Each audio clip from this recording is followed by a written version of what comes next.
I'll request Dr. Kamlesh Misra to please, there were many topics which we could not take systematically, but for the conclusion, Dr. Misra is there. I'll request Dr. Misra to conclude and concluding remarks, please. Well, now I'm the only person between you and the lunch.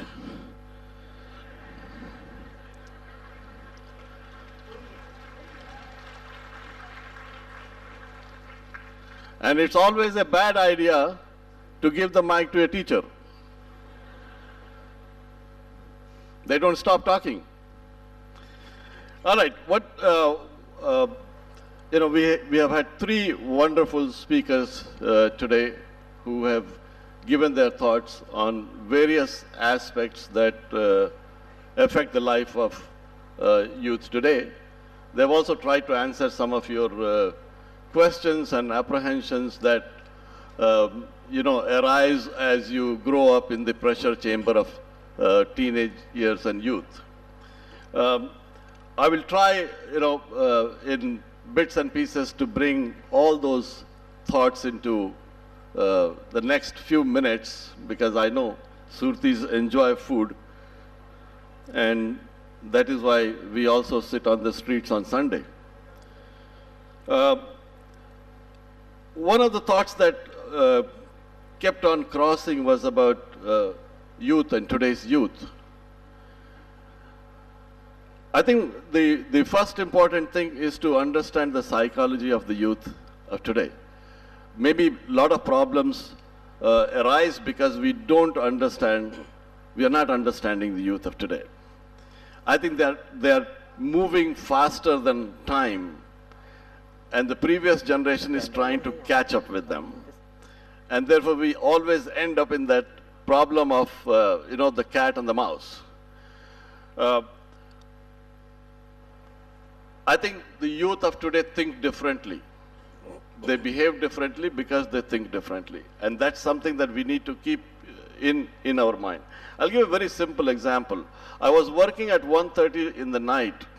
Suddenly a window pops up, and a student of mine sends me a message, "How are you doing?"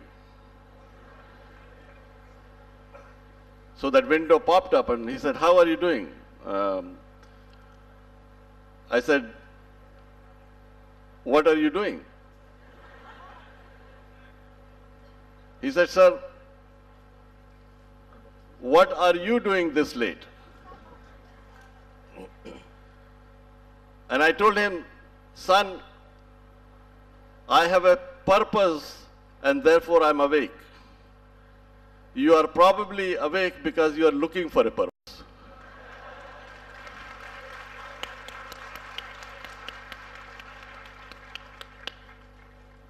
And his response was G8.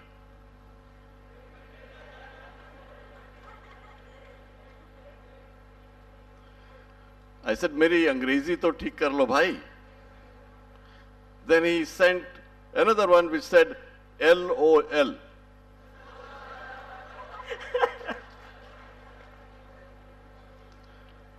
Ladies and gentlemen, welcome to the new generation.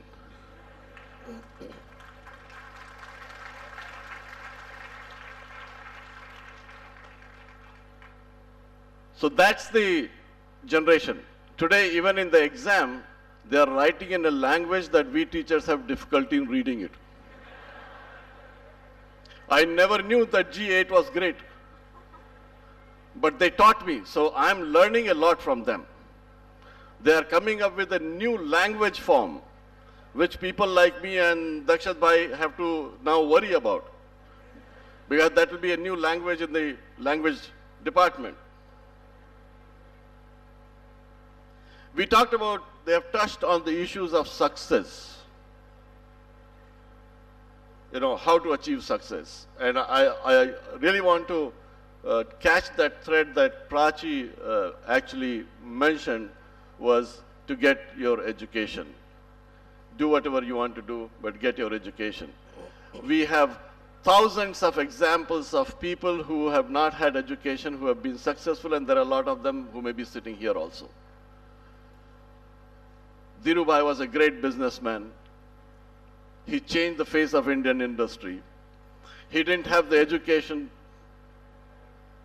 Probably he didn't need it. Bill Gates did the same thing. He was a Harvard dropout. But my friends, the young guys, let me tell you, do not try this at home.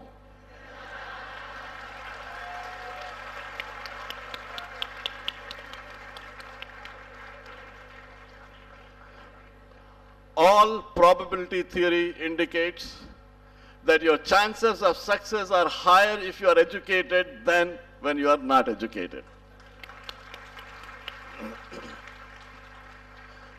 Learn to salute those people who didn't have the education and they became successful. Learn from them.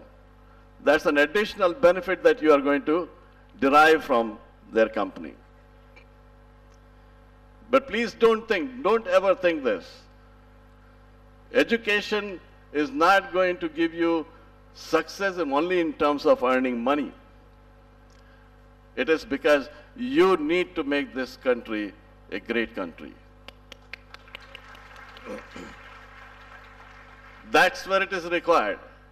You have to do in 20 years what the last 5 generations did in 200 years.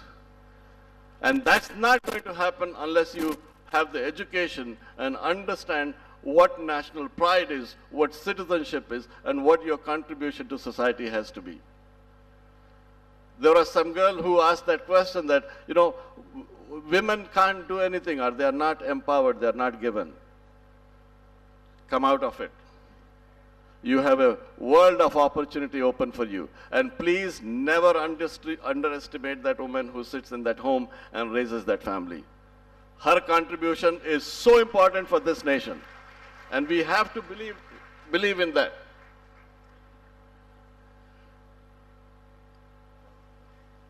There was a discussion on investment.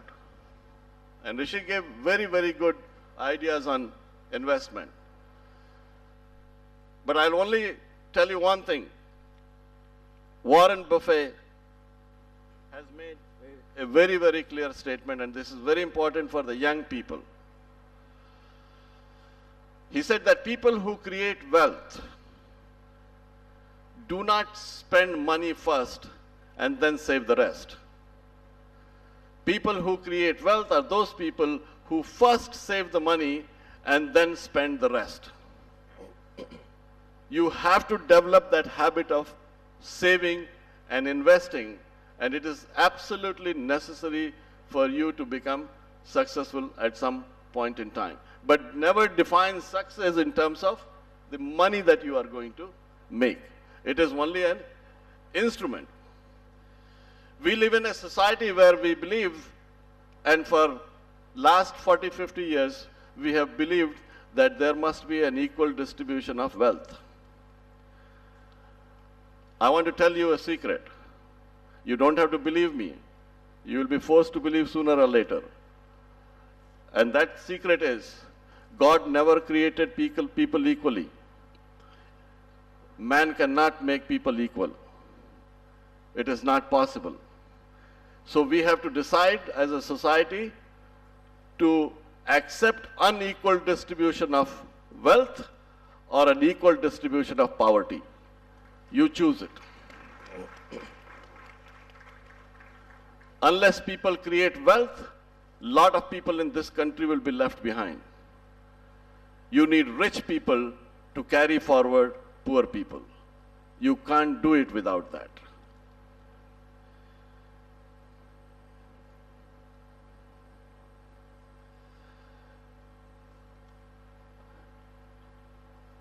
Want to take another point which Rashmi raised, which is on trying to do something that you love to do.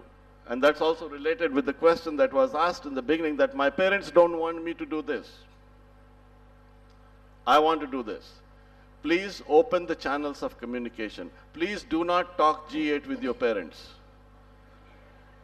Please sit with them.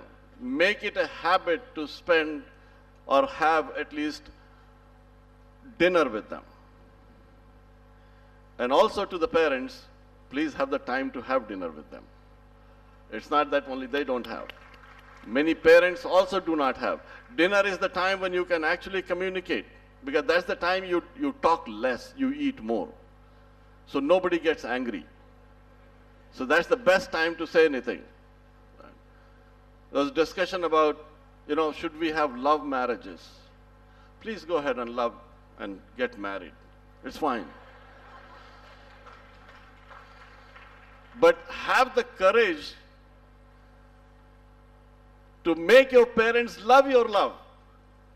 Why can't you do it? That's the new generation. You have to develop that courage. And please remember, there is nothing wrong in loving anybody. You need to understand the value of relationships. And that's important. A relationship of a son and a father, or a daughter and a father, a son and even a lover. Relationships needs to be sacred. They need to be defined by certain behavior patterns. As long as you act as responsible adults in a relationship, everything is fine. Don't go crazy about it, okay? If somebody doesn't want you, you may love somebody, some doesn't love you, it's okay, let them go. Don't jump from the bridge, it doesn't help. You'll create problem for the municipal corporation and the police. So my young friends, my message based on what has been discussed today, you got everything that you want. You just need to make the best out of it. You have more opportunities than we had. In our time, when we graduated from college, there were only 2-3 openings that we used to have. IAS exam ले लो भाई. अगर IAS नहीं बने तो PCS तो बन जाओगे.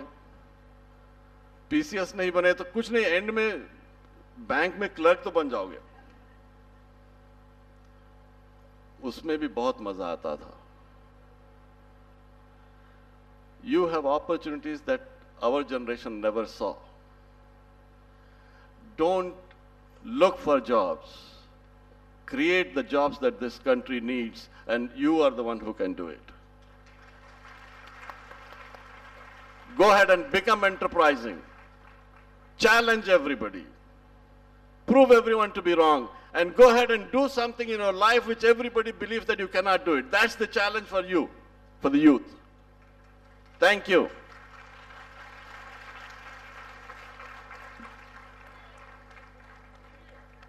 I think it was a wonderful, wonderful conclusion. Dr. Kamlesh Misra needs a huge round of applause, please.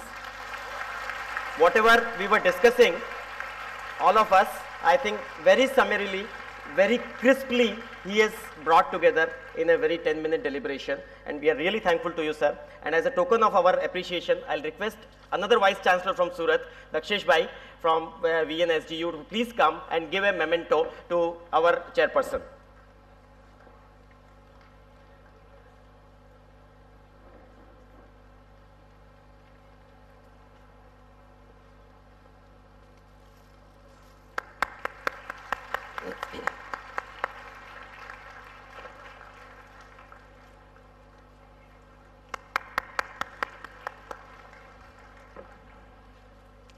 My dear friends, we have come to the conclusion of the first session.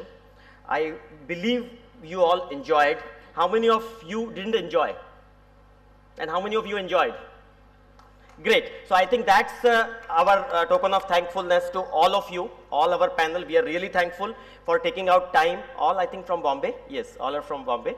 So taking out time, coming over to Surat.